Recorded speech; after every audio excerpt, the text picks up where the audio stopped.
διότι υπάρχει πολύ μεγάλη παραπληροφόρηση, κυρίως από τον Αμερικανό πρέσβη τον Πάρακ, ο οποίος, όπως σας είπα, αναγκάστηκε τις προάλλες να διορθώσει και να πει αυτά που λέμε όλοι, ότι υπάρχει νόμος που δεσμεύει τον πρόεδρο των ΗΠΑ και δεν μπορεί να επιτρέψει την πώληση των F-35. Παραδέχθηκε και ο Φιντάν αυτό. Το παραδέχθηκε και ο Φιντάν σε δηλώσεις ότι είναι πολύ δύσκολο να ξεφύγουν από τις κυρώσεις Κάτσα.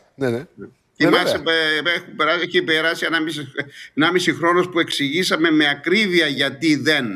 Με ακρίβεια. Εν πάση περιπτώσει, είχαμε μια εξέλιξη εχθές, διότι το State Department, μετά από όλα αυτά που έγιναν και επειδή εκκρεμούσε και μια επιστολή του 19-20 βουλευτών προς τον Μάρκο Ρούμπιο, τον Υπουργό Εξωτερικών, οι οποίοι απαιτούσαν να τους πει τι στο καλό γίνεται με το θέμα των F-35. Και ξεκαθαρίστηκε ακόμα μια φορά, έτσι, ότι με τα σημερινά δεδομένα η Τουρκία δεν μπορεί να αγοράσει τα F-35, εκτός εάν ο Ταγίπ Ερντογάν αποφασίσει να διώξει τους S-400, έτσι, με σαφήνεια. Πρέπει να απαλλαχτεί από τους S-400. Αλλά και αυτό να συμβεί, υπάρχει μια μεγάλη ομάδα πλέον νομοθετών που θα πούν ξανά όχι στην Τουρκία.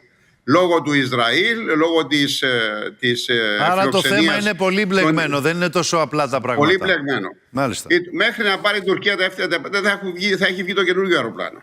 Μάλιστα. Τόσο πολύ, τόσο μακριά το βλέπεις. Μάλιστα. Έτσι. Σαφές. Και εν πάση περιπτώσει υπάρχουν σοβαροί νομοθέτες που λένε ότι η Τουρκία και το Κατάρ είναι αυτοί που χρηματοδότησαν την παγκόσμια εκστρατεία εναντίον του Ισραήλ.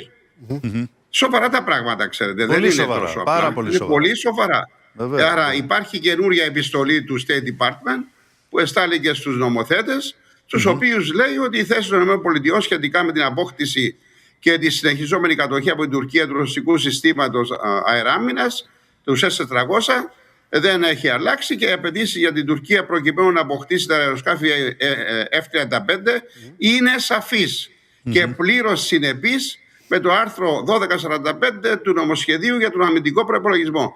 Αυτό λέει ότι για να πάρει τα F-35 η Τουρκία πρέπει να μην υπάρχει ίχνος των S-400 στο έδαφος της. Τελειωμένο το θέμα. Ξεκαθαρίσαμε νομίζω. Βέβαια. Τελείωσε το θέμα. Πιο πολύ δεν γίνεται. Πάμε